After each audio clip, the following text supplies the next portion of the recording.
नमस्कार दोस्तों, आज इस दुनिया में सबसे ज़्यादा चर्चा का विषय रहा है या इंटरनेट पर सर्च किया जा रहा है, वो टॉपिक है Mahakumbh Mela 2025 Prayagraj.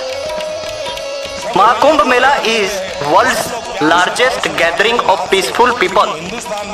The event sees millions of devotees take a dip in the Ganga, Yamuna and the holy Saraswati, whose waters are considered blessed by Hindus. A path to purification of the soul and achieve moksha. Dear friends, इस मेले में सबसे चर्चा का विषय रहता है देश भर के कोने कोने से आने वाले साधु बाबा, जिन्होंने अपने जीवन में सब कुछ त्याग कर अपना जीवन ईश्वर के शरणों में समर्पित कर दिया है। यहाँ आने वाले साधु बाबा हिंदू धर्मावलंबी साधु हैं, जो कि निर्वस्त्र रहने तथा युद्ध कला में माहिर होने के लिए प्रसिद्ध है। ये विभिन्न अखाड़ों में रहते हैं, जिनकी परंपरा आदि गुरु शंकराचार्य द्वारा की गई थी। इनके आश्रम हरिद्वार और दूसरे तीर्थों के दुर्राज इलाकों में है, जहां ये आम जीवन से दूर कठोर अनुशासन में रहते हैं। इनके गुस्से के बारे में प्रचलित किस्से कहानियां भी भीड़ को इनसे दूर रखती है, लेकिन वास्तविकता तो यह है कि यह शायद ही किसी को नुकसान पहुंचाते हैं। हाँ, लेकिन अगर बिना कारण अगर कोई उन्हें उकसाए या तंग करे तो इसका क्रोध भयानक हो उठता है। कहा जाता है कि भले ही दुनिया अपना रूप बदलती रहे, लेकिन शिव और अग्नि के ये भक्त इसी स्वरूप में रहेंगे। निर्वस्त्रीय साधु 3 प्रकार के ये योग करते हैं, जो उनके लिए ठंड से निपटने में मददगार साबित होते हैं। वे अपने विचार और खानपान दोनों में ही संयम रखते हैं। साधु एक सैन्य पंथ है और वे एक सैन्य रेजिमेंट की तरह बटे हैं।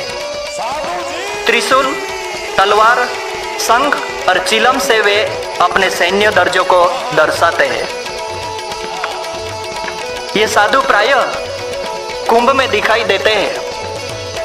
निर्वस्त्रीय साधु को लेकर कुंभ मेले में बड़ी जिज्ञासा और कुतूहल रहती है। खास करके विदेशी पर्यटकों में कोई कपड़ा ना पहनने के कारण शिव भक्त निर्वस्त्रीय साधु दिगंबर भी कहलाते हैं, अर्थात आकाशी जिनका वस्त्र है।